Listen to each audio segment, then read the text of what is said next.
because of the India's fast growing, the terms such as Indian myth, Indian rise were created. So how to see these terms in an objective way? Right. So, being an Indian citizen and having lived and worked in China for several years now, I have closely followed the rapid social and economic changes in both the countries in recent years. So the terms are just to simplify the growth stories that each country tells us.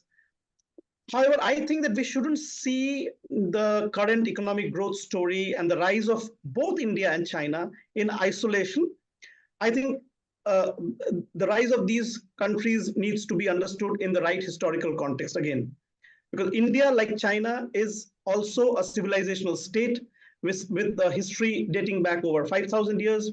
Both China and India have historically been the two most affluent and populous regions in the world, the two most rich and populous regions in the world for much of history. British economist Angus Madison's now widely known and extensive study of world economies from the first century Common Era reveals that for the first 17 centuries, India and China were the two largest economies by GDP output and jointly contributed for close to 55 to 60% of global economic output. So, and there's a reason why this was the case. Both of these civilizations were rich in natural resources such as rivers, fertile land, other valuable commodities, and favorable climatic conditions for agriculture and development of early towns and settlements. Additionally, these societies existed in relative peace and prosperity compared to other regions, which provided the basic prerequisites for sustaining a large population and thriving in trade and other economic activities. Various studies predict that China and India will be the top two global economies by 2075, with the US at number 3. So this is basically China and India reclaiming their historic positions as the world's top two economies.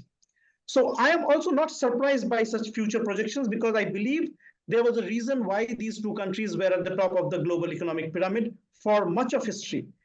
Those factors, a robust population and abundant natural resources, still remain.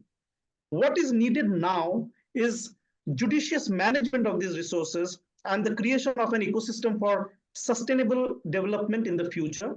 And I think both China and India and the leadership in China and India are committed to uplifting the quality of life of their respective populations in the long run.